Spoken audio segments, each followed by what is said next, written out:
ए मद भाटी मोर डॉक्टर खाना गौस मोर मद चखना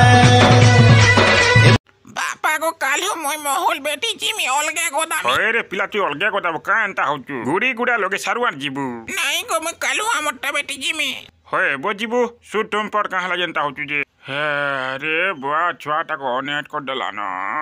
आगो बापा हमर महल के बेटी नोते देख तोर का लोगने छोड़ जन होला जीबू नी बेटबार के रे सुआरे कल सकाल जीबू का एंता होचु के गुटे हमर घोड़ा पुटपुटे हसी रे मोय अरे पुजारी गुडी नी छोड़ मोहन मने पन्ना नगिनी हेति लगी कहूचु ना पड़ी पुडा बसला न दिटे बोली लेखा बेटी बुटा जे हेता बोलतिलु ए का बोलो गुडी छोना मा जे हेति का चिंता करसो तमे ए हमर बाहर गुडी निपल ने ताल गुडी छोनाबो हेटा पर पूर्व पुरुषर गजबो हेटा मूल हो गुडी छोना मा नेहले देवता छा करथि को लग जेंचु त केल का तुम्हार बड़ गज पर तीटो बोली महल पड़िथिला जे परे सोरा घर सब बेटी नेले हे गले बेटा आनतो किनी इबुआ किनो गेट को वाला सोले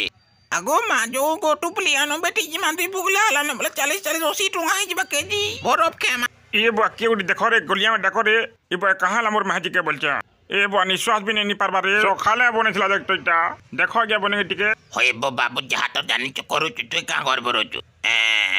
ए बउरवा देखो तो रे केन गुडा सुकई दिली बोलत के देला केंदा जी आर बुनहन दुल दिन महल दुइटो पला पड़ जे बेटी आनबो ई हे बुआ घर बुड़े जाला महाजी एति लगेंता होचे एकला नि जबरे महल बेटी बोलछी तमर माई जी आर तमर बाबू करी दिले महल बेटी काणा गोटे झे कोला परे ए बेलुनो एंता होचनी मने तोते हेतकी बेलु कहतुली रे पिलाती मोर कथा सुनलु नी कोती तो एक बार डॉक्टर नाबो हेता कहली बो गुड़िन छुनाल हे गत के नि जीवरे बोइली मानले त पारबो रुपे महल लेंगे तो घाटे बार पड़ जे केते जे इहा 2000 टका मोर आखे नि दिसे न तमे तो जानो छ आगन गुडी गुडा छणे के जीवा कथा के नि तमे तो मानबानी बिटलिया है जे बोले पठौ छ जेंता लोग के हेंता है जी।